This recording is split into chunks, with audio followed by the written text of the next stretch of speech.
Ciudadanas y ciudadanos de la República del Ecuador, compañero Rafael Correa, compañero Jorge Glass, querido compañero Lenin Moreno, compañeras vicepresidentas de esta asamblea, Rosana y Marcela, señoras y señores jefes de Estado, de Gobierno y príncipe de Casa Reinante, señoras y señores jefes de delegaciones internacionales y miembros de comitivas extranjeras, señores presidentes de las funciones del Estado, señores expresidentes de la República y de la Asamblea Nacional, con una mención especial a nuestro compañero Fernando Cordero, expresidente de esta Asamblea Nacional.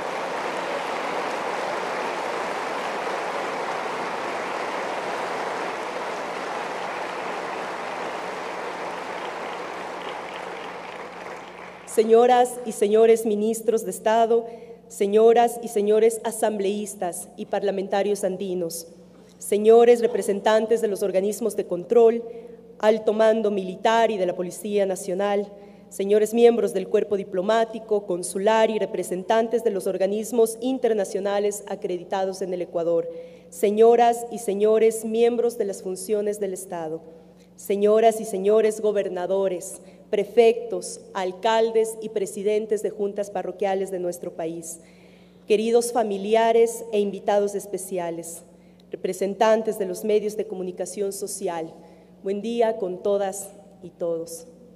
Son ya 191 años de la emblemática batalla de Pichincha, batalla que de no haber quedado la simiente del feudalismo colonial y los engendros del neocolonialismo capitalista, hubiese significado el fin de la dependencia y el comienzo de la construcción de la nueva república, que ahora recién la estamos reconstruyendo.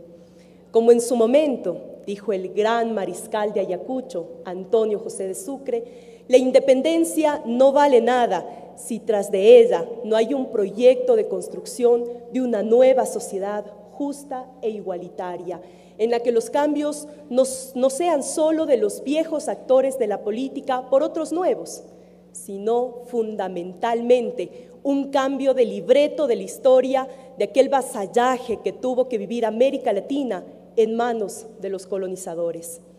Una independencia que estirpe de raíz la injusticia, la explotación y la subordinación, y que altere radicalmente la anacrónica estructura socioeconómica que mantuvo a América Latina y a nuestro país en el más oprobioso atraso tecnológico y en la más anticristiana injusticia social. Un proceso de independencia política sin una contraparte de revolución social es solo un cambio de actores, mas no un cambio de estructuras y paradigmas. Desgraciadamente, hasta el advenimiento de la Revolución Liberal de 1895, a finales del siglo XIX, la batalla del 24 de mayo de 1822 no fue sino un laudable holocausto, cuya sangre derramada por nuestros héroes devino en la savia que nutrió los ideales revolucionarios de Alfaro y que nutren también los ideales de nuestra revolución ciudadana. Cuando Tomás Moro escribió su obra Utopía en 1517, jamás se imaginó que esa ficción se convertiría en el camino para que transiten por él los grandes sueños políticos y sociales de la humanidad. En su libro, Tomás Moro esboza un modelo en el que el fin último de la sociedad es la felicidad humana, la felicidad humana. Una sociedad en la que, salvo la injusta condición de los esclavos indispensables, según la filosofía oficial de aquel entonces, todos tenían derecho al trabajo, a la educación, a la salud, a la alimentación, al descanso, en suma, a la felicidad, mediante un proceso en el que primero aquella atención tenían los niños, luego los ancianos, después las mujeres embarazadas, las personas con capacidades especiales y así sucesivamente. Sociedad ideal en la que el interés de todos los ciudadanos era el interés colectivo, comenzando por el bienestar de los demás y solo en segundo lugar el interés individual. En esa sociedad ideal el enriquecimiento personal y peor el obtenido por medios ilícitos no solo era opuesto al interés colectivo, sino era una acción abominable y reprendida con el máximo rigor de la ley. Y cuando en casos excepcionales se daba una aberración de algún individuo inadaptado a esta sociedad ideal, esta era erradicada de inmediato en resguardo del buen vivir de toda la colectividad. Esta obra la deberíamos leer absolutamente todos los revolucionarios y revolucionarias. ¿Cuánto se adelantó Tomás Moro a la sociedad que ahora tratamos de construir? ¿Acaso por ello este gran pensador inglés fue abominado en su tiempo y por estas y muchas otras razones fue incluso decapitado? Pues una sociedad tan ideal solo es posible constituirla luchando contra las fuerzas sociales, políticas y económicas que gobiernan las sociedades reales, fuerzas que históricamente han negado la emancipación de nuestros pueblos. Desde entonces, la palabra utopía ya no es el nombre de esa mítica isla cercana a Mauroto, ni tampoco el patronímico derivado de Utopo, su constructor y conquistador. Utopía es esa fuerza incontenible de millones de hombres y mujeres que luchan, cada cual en su tiempo y en su espacio, por la construcción de colectividades más justas y más igualitarias, formaciones sociales, modos de producción o estructuras que buscan la justicia social y la felicidad de la especie humana, allí donde precisamente no existen condiciones para la realización de los sueños. Seres humanos que sacrifican su vida por conquistar estados integrales para toda la sociedad, aunque para ello deba desafiar a las fuerzas perversas que se ponen a estas causas. Claro que esta bella metáfora de Tomás Moro debe haber molestado a los señores feudales de aquel entonces, debe haberles irritado. Este sueño debe haberles parecido una herejía, una blasfemia que trastocaba las leyes humanas y más las que ellos concebían como leyes divinas. Para los enemigos de utopía, lo práctico era dejar las sociedades tal como están, no cambiar nada, peor aún, invertir el orden de las cosas.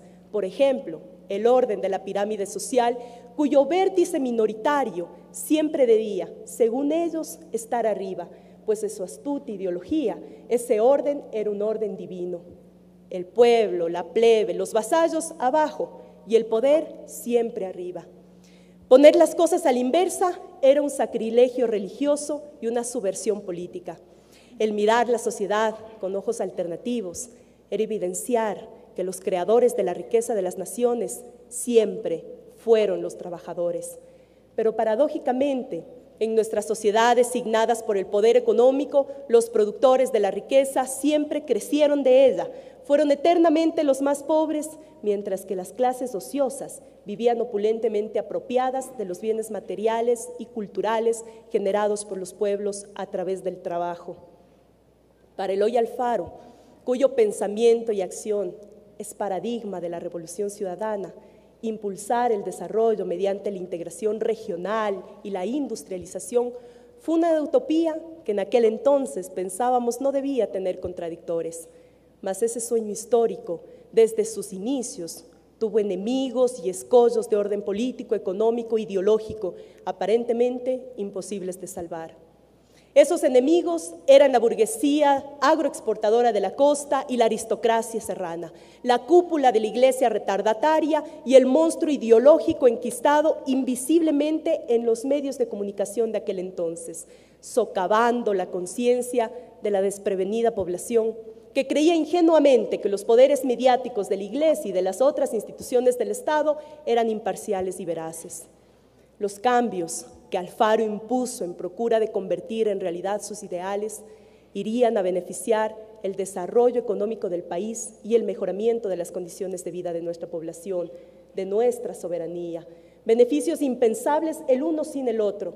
Sin embargo, la ínfima minoría dominante apropiada de las riendas del Estado frustró en parte esos sueños mediante aquella nefasta hoguera bárbara, atizada por el poder mediático con el auspicio de invisibles manos imperiales que ahora también tratan de interferir en este proyecto alfarista que queremos culminar como antesala de la construcción de la sociedad del buen vivir. Pero las utopías nunca mueren. Pueden asesinar a todos los utópicos, y las utopías seguirán ahí. O como decía Neruda,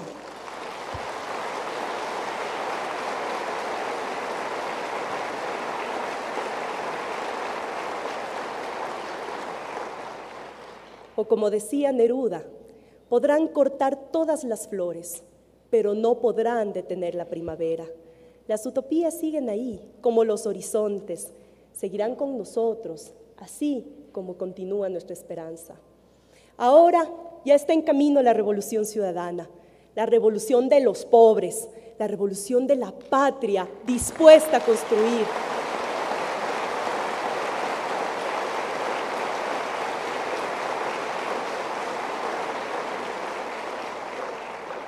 Dispuesta a construir esta sociedad del summa causa. Quienes ahora se rasgan las vestiduras diciendo que el proceso actual está atropellando la democracia, se olvidaron de pronto que fueron ellos quienes, haciendo abuso de ella, expulsaron a 3 millones de ecuatorianos.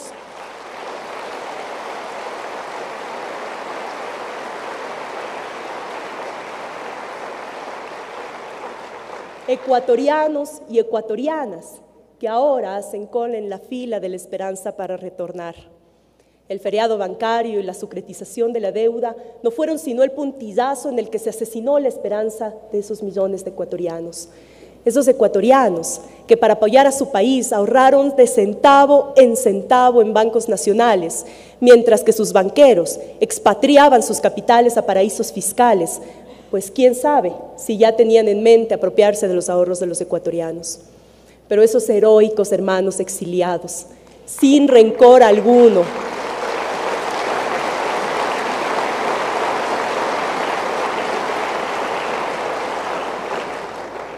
esos hermanos, sin rencor alguno, para con sus agresores económicos, enviaban día a día sus remesas en dólares, con las cuales no solo salvaron la dolarización, sino que salvaron a los propios bancos, gracias al sacrificio de su trabajo en el exilio.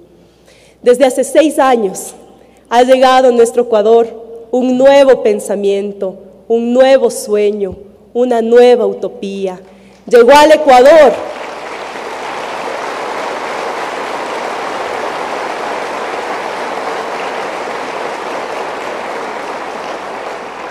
aquellos compañeros que han liderado este proceso, a la cabeza de Rafael Correa.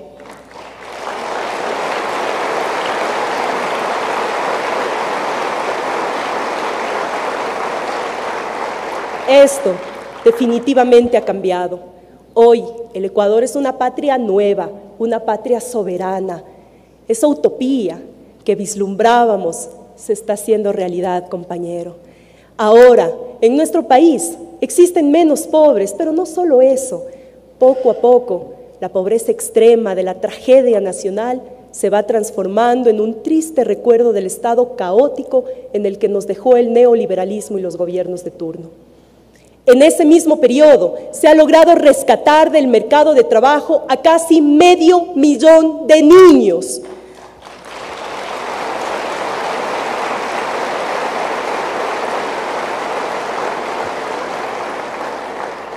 Estos niños que en flagrante inobservancia de sus derechos humanos, el sistema partidocrático los obligó a trabajar antes de tiempo para poder sobrevivir y además para ayudar a sobrevivir a sus familias. Esos niños, ahora en su gran mayoría, asisten a las escuelas de nuestro país y se transformaron de parias en una esperanzadora promesa que dará sostenibilidad a la revolución ciudadana. Hace 6 años, la polarización económica de nuestra sociedad era una siniestra caricatura del reino de la desigualdad que padecimos. En este corto periodo, la aspiración de reducir la brecha entre ricos y pobres, que fue una utopía, ahora empieza a ser realidad. En este breve periodo se ha bajado 7 puntos entre esa brecha entre ricos y pobres, lo que es un claro indicio cierto de este plan económico, de este proceso revolucionario, apoyado además por la toma de decisión política y la normativa de esta Asamblea Nacional. Aunque hemos dado caminos, aunque hemos caminado dando trancos, dando pasos amplios en este corto periodo, aún las causas de desigualdad y de la pobreza, que son estructurales, siguen ahí. Es que esas causas se gestaron no en una década, ni en 2, ni en 3. Son causas que se han gestado en 500 años de colonialismo y neocolonialismo, en 2 siglos de vida republicana capitalista y en un cuarto de siglo del neoliberalismo. Por eso constituye un reto histórico que en tan solo 6 años de historia y teniendo una obsecuente oposición del poder económico y de su poder ideológico mediático, la revolución ciudadana haya podido reconstruir la patria mancillada en todos estos y otros aspectos.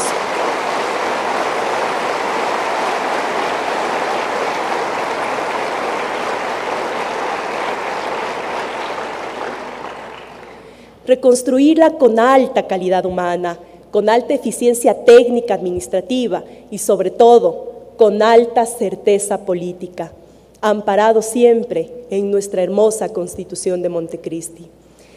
Esto me hace recordar sin duda alguna las imágenes de varios grafitis que aparecieron en las paredes de las universidades parisinas en aquel revolucionario de 1968. Un grafiti decía: seamos realistas, pidamos lo imposible, para darnos a entender en la loca semántica de la utopía que todo es posible cuando hay una vocación ferviente de servir al pueblo.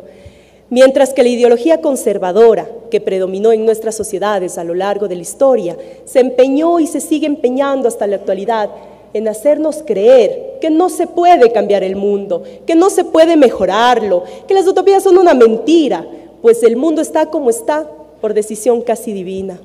Ese dogma del status quo no era sino un paradigma anacrónico para inmovilizar a nuestros pueblos y a nuestros dirigentes.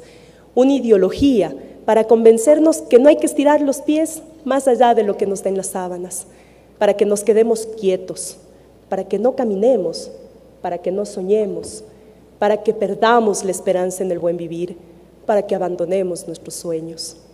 Pero así como la revolución ciudadana lo ha hecho, los países latinoamericanos ahora demostramos que es posible incluso cambiar el destino.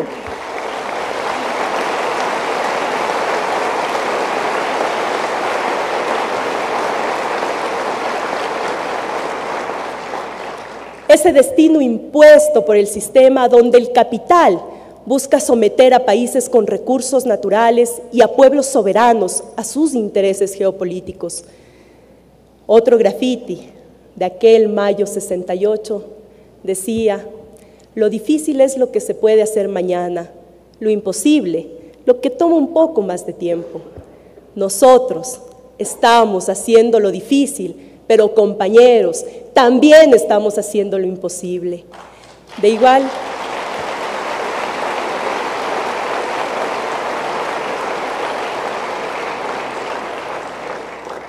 igual manera, hace 6 años, los ecuatorianos pensábamos que en este país ya no se podía vivir, que era imposible prosperar, que había que emigrar a otros continentes para mejorar nuestras condiciones de vida. Como dice la bomba del Milton Tadeo, todos en el fondo creíamos que ya no se puede vivir en este Carpuela porque lo que tenía se llevó el río. El río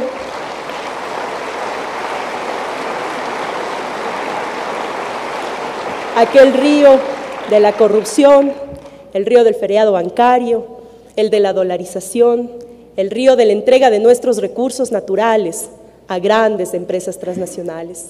Y quien más, quien menos, abonó, aunque sea secretamente, la ilusión del gran sueño americano. Ir a trabajar, aunque sea en condiciones infames, a los Estados Unidos, era mejor que quedarse a vivir en este hermoso y amplio Carpuela que es el Ecuador. Ahora todos los sectores sociales y económicos tienen la oportunidad de una superación con dignidad, tanto que nuestros hermanos con capacidades especiales, que fue la población invisible de este país, que fue la población maltratada y discriminada, ahora son los mimados de esta revolución ciudadana.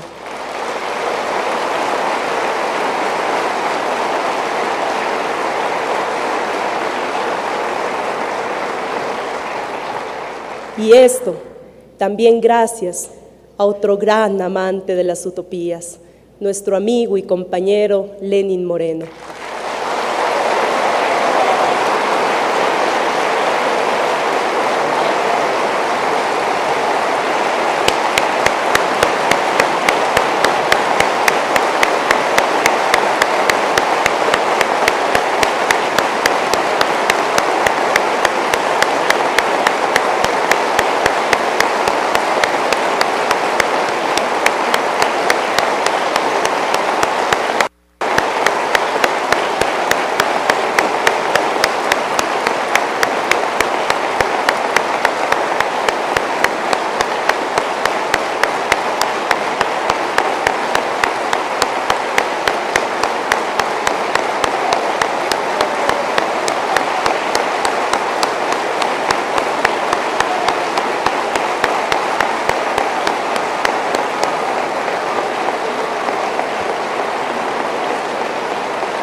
Gracias a nuestro compañero Lenin, en tan solo 5 años se dignificó la vida de 130.000 ecuatorianos con discapacidades.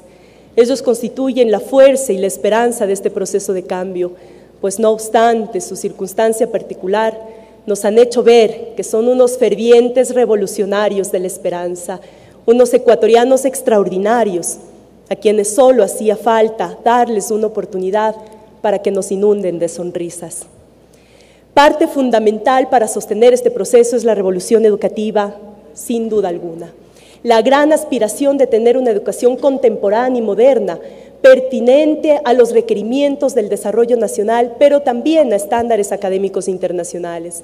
Una educación altamente científica y profundamente humanística, liberada de la manipulación politiquera de determinados grupos que a lo largo de nuestra reciente historia la convirtieron en un botín político.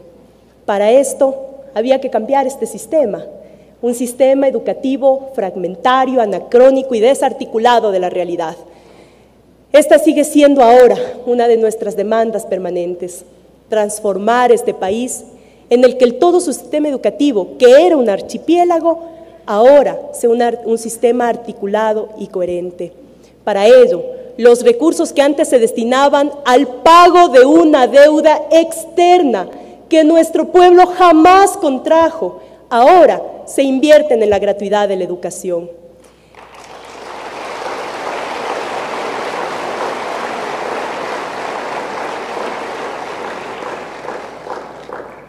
En este aspecto, la revolución ciudadana, y gracias a la decisión de nuestro presidente, ha ido muchísimo más allá. Las escuelas del milenio y nuestro proyecto Yachay jamás fueron soñados por alguien antes de este proceso. Sin embargo, si queremos que nuestro país sea alguna vez no solo consumidor, sino productor de conocimientos, teníamos que hacer que este sueño sea una realidad. Y este proyecto, al momento, nos pone en los ojos del mundo, en la palestra académica mundial.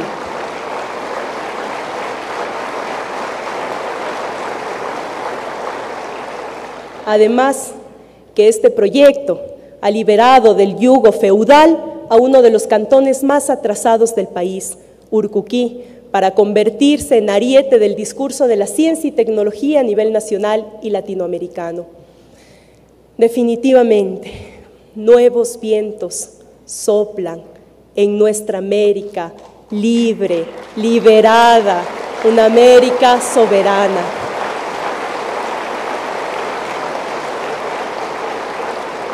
Aquella Latinoamérica de Bolívar, de Sucre, de San Martín, de Recarrabén, José Martí, El Che, Joaquín Murieta, Túpac Amaru y nuestras 3 Manuelas se han levantado de su lecho para dejarnos nuevamente esas utopías para inspirar nuestro camino. Y todos aquellos sueños que pensábamos que jamás se cumplirían, no solo que se están cumpliendo, sino que nos han puesto a soñar en cosas mucho más grandes, en cosas mucho más altas. Ahora entendemos que no se puede haber ni puede hablar de una verdadera independencia económica y política si es que no existe al mismo tiempo una justicia social.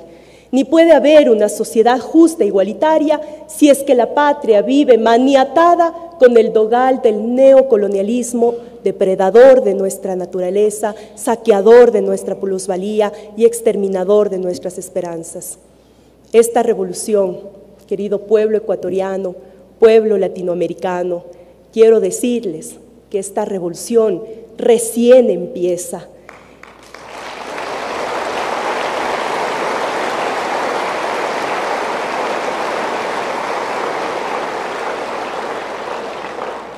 Y sabemos que la fuerza de los procesos de cambio requieren, además del concurso unánime de todos los ciudadanos y ciudadanas, pero requiere sobre todo de la fuerza absoluta de la juventud. La juventud tiene la ineludible responsabilidad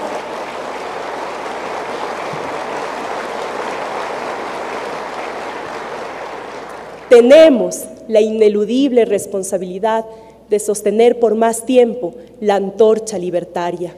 Mientras tanto, seguiremos forjando en los niños, mediante la educación, el espíritu patriótico que garantiza los ideales bolivarianos del buen vivir, que estos no sean arrebatados por la farsa mediática y la partidocracia agonizante.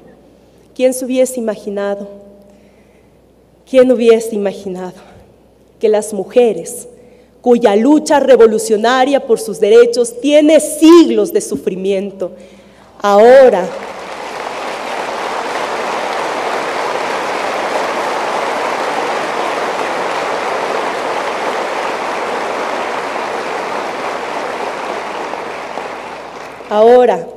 hemos logrado captar más espacios en lo económico, en lo político, en lo social y cultural? Solamente en esta asamblea tenemos 3 autoridades al frente, representantes de las mujeres.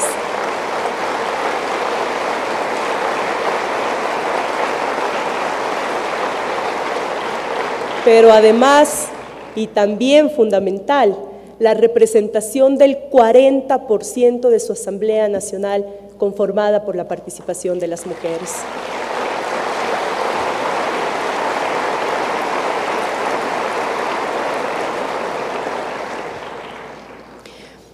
Pero más importante que esas cifras tan evidentes es el rescate de la dignidad de la mujer trabajadora, de aquellas mujeres humildes, condenadas por nuestra idiosincrasia machista a ser objeto de trabajo doméstico cuando éste no es reconocido como fuente de producción.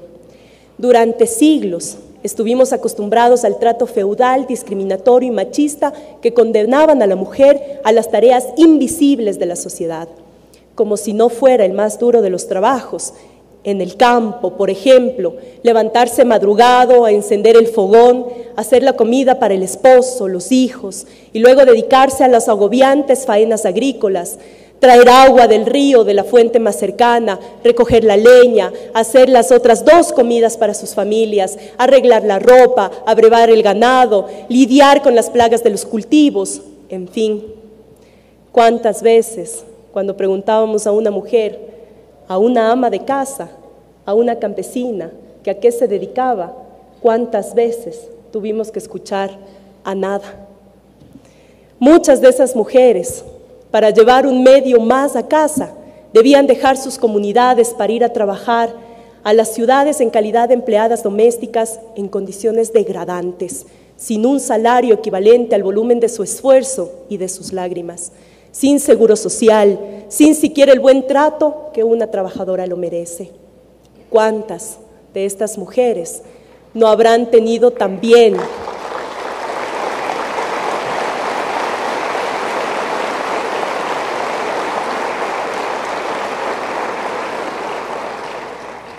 cuántas de estas mujeres no habrán tenido también su pequeña utopía de liberarse de ese rezago de esclavitud en pleno siglo XXI?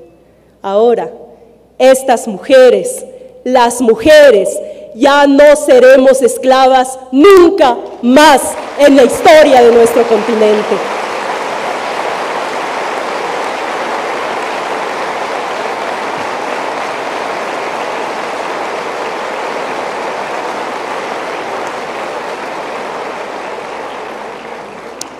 Ahora por fin somos seres humanos en igualdad de derechos que todos, y su trabajo por ley ahora debe ser compensado con un salario digno, gracias a que la Revolución Ciudadana tomó en cuenta por primera vez nuestras sencillas pero justas aspiraciones. Y nuestra Constitución también recoge las utopías culturales. Nunca antes la cultura había tenido el valor que tiene ahora.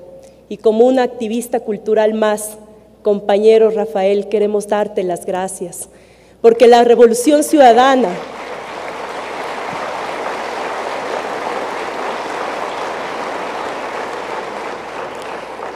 entiende que cualquier proyecto de desarrollo sin identidad no es sino un simple desarrollismo. Los procesos de desarrollo, cuando no van de la mano con procesos culturales, pueden convertirse en procesos depredadores de la soberanía y del patrimonio. Por eso el compromiso de esta Asamblea Nacional también en aprobar esa ley de las culturas en beneficio del pueblo ecuatoriano.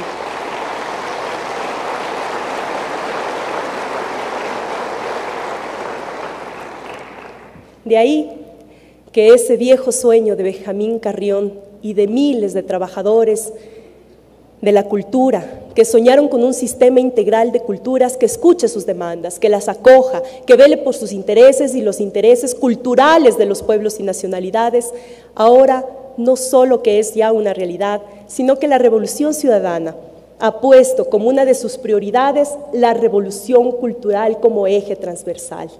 Una revolución que potencie la inmensa pluriculturalidad del país, que promueva el talento de sus artistas y escritores, pero también y fundamentalmente que los cambios en las matrices de desarrollo tengan como componente primordial las culturas y la cultura.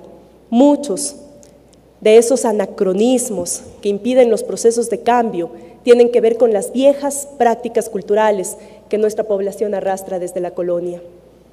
Nuestro compañero Rafael Correa ha dicho categóricamente: los cambios culturales son una tarea esencial de la Revolución Ciudadana. Por ello, el Ecuador ahora ya no cuenta solo con un Ministerio de Cultura, por primera vez en la historia, sino que además cuenta con 18 centros culturales comunitarios en pleno funcionamiento, y se ha abierto las puertas al pueblo de 103 museos que antes eran solamente para las élites ecuatorianas.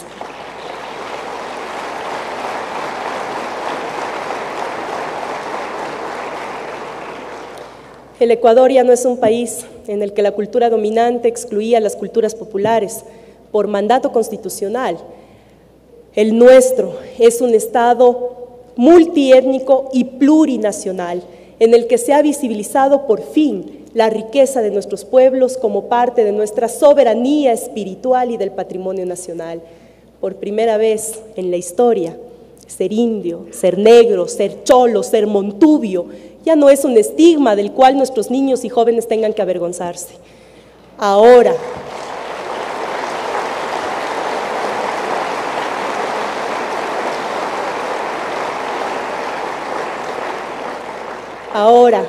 nuestras diversas características son motivo de orgullo y se las puede ver a lo largo y ancho de la patria. Cada ciudadano y ciudadana de diferentes etnias y nacionalidades ostentan, hasta con sana vanidad, su sentido de pertenencia a sus ancestros.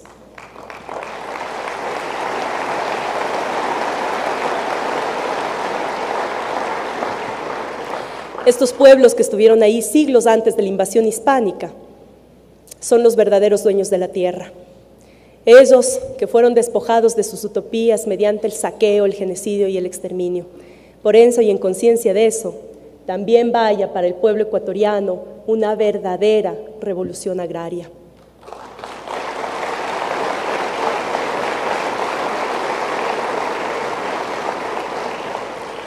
Ahora por fin tenemos un proceso que está recuperando la patria, nuestras riquezas, para devolvernos a través de programas educativos y de salud, de vialidad y de seguridad social, de desarrollo agropecuario y de turismo comunitario, respetando los íconos de su idiosincrasia, de su cultura, de su identidad, para devolvernos también nuevas utopías. ¿Y qué de la gran utopía del Libertador? Bolívar no solo soñó con la liberación de esta América India, soñó también en construir sobre ella una gran nación unida, una gran nación diversa pero hermanada, una nación en la que no existan fronteras físicas, ni políticas, ni espirituales, ni geográficas, un continente donde impere la justicia, donde las leyes no sean artimañas de las clases dominantes para acorazar jurídicamente su dominio. Un continente sin cadenas, capaz de verle y de verse cara a cara con las grandes potencias del mundo, no por vanidad, sino por una estrategia, pues solo el desarrollo socioeconómico garantiza una duradera independencia. Ahora es utopía de Bolívar, que es también la utopía de Martí, de Marriátegui, de Allende, de Sandino, de Manuel Ugarte, de Vasconcelos.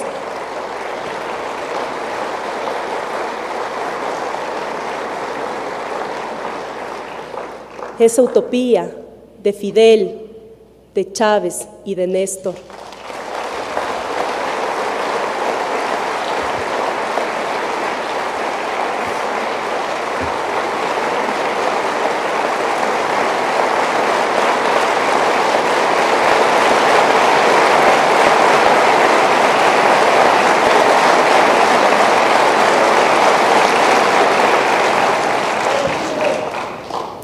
Esa utopía la vamos cumpliendo poco a poco.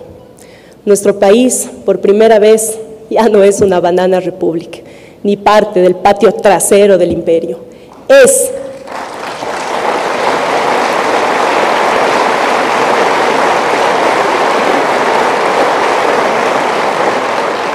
Nuestro país es, aunque pequeño, un David soberano que interlocuta de igual a igual con Goliat.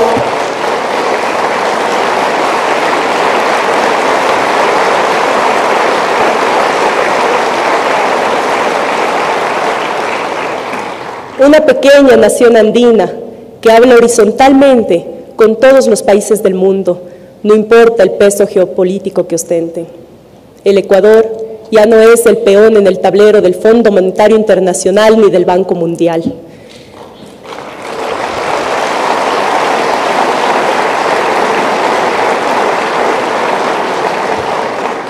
Es un país con un solo mandatario, el pueblo ecuatoriano.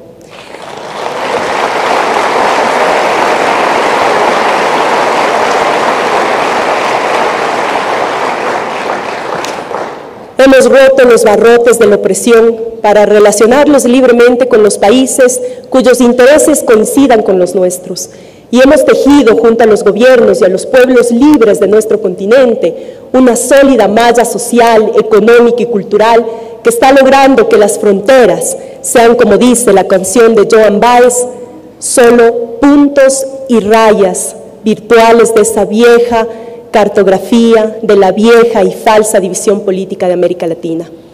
Nos corresponde a las actuales generaciones revolucionarias no solo continuar este proceso, sino terminarlo de fraguar, para que nunca más nuestro continente vuelva a ser colonia de ningún imperio.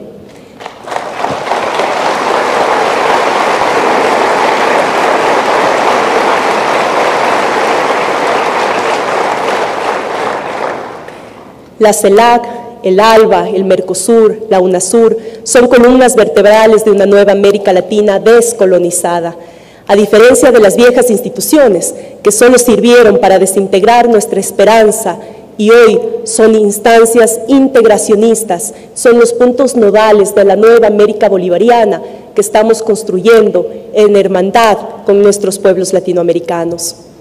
En lo que a nosotros corresponde, tenemos una de las mejores constituciones de nuestro continente, ejemplo en algunos temas, incluso a nivel mundial.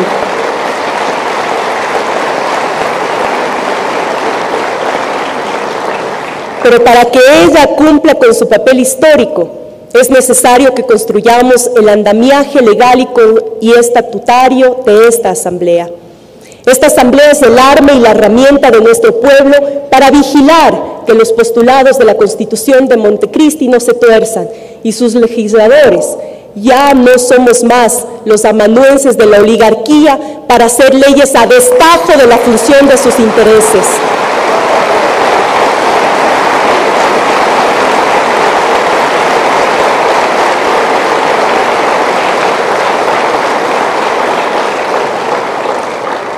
Los legisladores ahora somos los depositarios de la utopía de nuestro pueblo para parir, a tono con su historia pasada, presente y futura, las leyes necesarias que inauguren el nuevo Ecuador que nuestros hijos se merecen.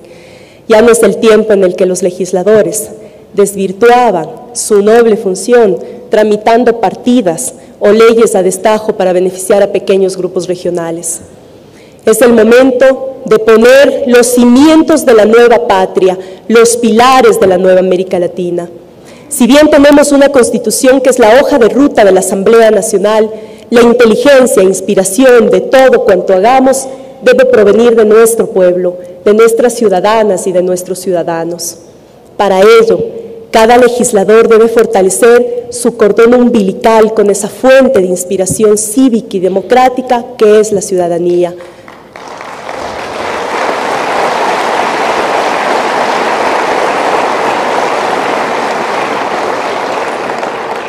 Cada parroquia, cada cantón, cada provincia debe ser parte de la toma de decisiones de esta Asamblea. Desde allí deben nacer las propuestas para que nosotros las canalicemos en este espacio, abriendo los debates que sean necesarios, siempre y cuando no sean el ardid que usó siempre la vieja partidocracia para sabotear los cambios que necesita la patria. Debate sí, diálogo de sordos jamás.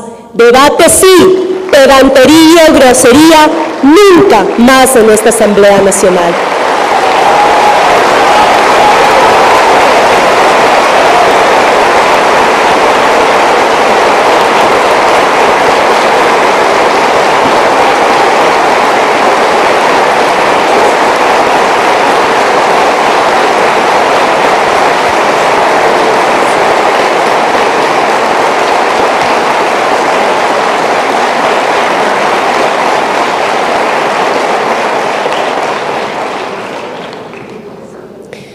Nuestro pueblo no nos eligió para remedar el circo de la demagogia al que nos tuvieron acostumbrados los poderes fácticos. No nos eligió para caer bien a un determinado grupo de poder. Nos eligió para dignificar esta Asamblea, en la que toda propuesta, venga de donde venga, sea considerada siempre y cuando sirva para apuntalar la nueva patria y no para restaurar las ruinas de ese viejo país feudal, neocolonial y neoliberal que estamos enterrando.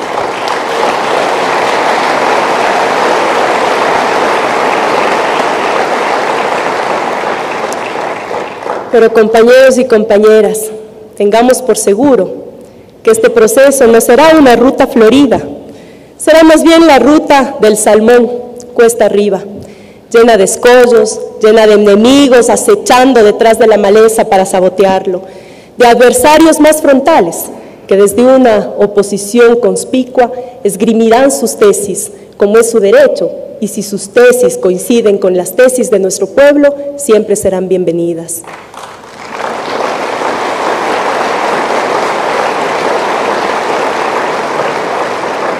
El debate no es solo de ideas, detrás de ellas existen intereses seculares que están en juego, los intereses de quienes vivieron a costilla del subdesarrollo, del modelo económico agroexportador y financiero que no quiere que se hagan los respectivos cambios en su matriz productiva. Pero por otro lado, están los intereses del pueblo, de los ciudadanos y ciudadanas, de los niños, de los jóvenes, de las mujeres, de los ancianos, de los indios, negros, montubios, cholos, de nosotros, los estudiantes, que queremos recuperar la patria que nos fue arrebatada, no para usufructuar egoístamente de ella, sino para recuperarla para el buen vivir, para que todos los ecuatorianos de toda condición social, de todos los rincones de la patria, puedan tener acceso a él, a un estado de felicidad, que aún es utópico, pues si bien es cierto que es mucho lo que se han hecho en estos pocos años, es todavía muchísimo más lo que falta por hacer. América Latina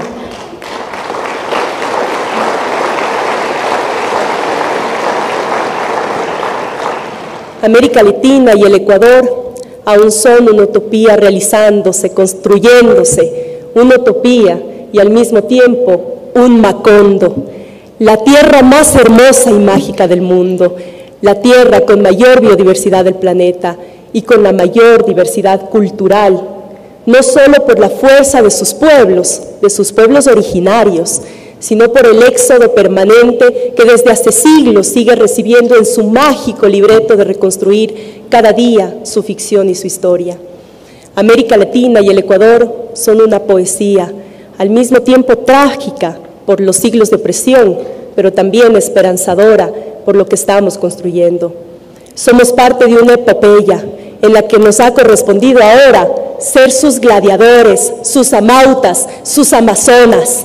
Siempre fuimos tratados en ella como simples villanos. Y esta vez no nos vamos a equivocar, no vamos a arriar la bandera, no vamos a creer que el triunfo de una batalla es el triunfo de la guerra. Mientras exista un solo niño pobre, excluido de la educación, de la salud, de su derecho al ocio y a la recreación, mientras exista una familia sin trabajo y sin vivienda, mientras exista un ciudadano desamparado de la seguridad social, mientras existan artistas, escritores, artesanos, imposibilitados de desarrollar su talento en beneficio de la patria y excluidos del bienestar material, mientras exista un solo joven al margen del sistema educativo del mercado laboral, mientras exista un solo bosque amenazado inútilmente por la acción depredadora de la ambición de empresas mezquinas e inconscientes, mientras existan esos rezagos de injusticia, la guerra no estará ganada. Ganaremos batallas día a día, pero la guerra seguirá en pie y en ella estaremos los jóvenes verdaderamente revolucionarios, las mujeres verdaderamente conscientes, ocupando con orgullo y dignidad las trincheras de la vanguardia, siempre dispuestos y dispuestas a dar nuestra fuerza, nuestro talento, nuestra moral incorruptible al servicio de la patria, y si es necesario,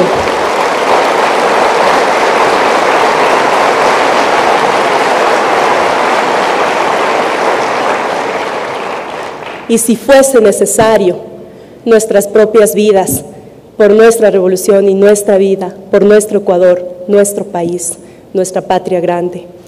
En este camino encontraremos amigos, compañeros, camaradas, dispuestos a andar con nosotros esta jornada histórica. Encontraremos revolucionarios que, sin decir que lo son, pondrán toda su energía para que demos el salto que la patria necesita. Pero también encontraremos obsecuentes opositores del cambio que, sin saber que a qué oscuros intereses sirven, colocarán escollos en el camino con el ánimo de frenar el avance de la patria hacia el futuro. Pero mientras la utopía exista, nosotros, los utópicos, seguiremos luchando por ella. Mientras esa utopía exista, nosotros seguiremos en pie. Hoy, esa utopía, ecuatorianos y ecuatorianas, se llama Revolución Ciudadana. Bienvenidos.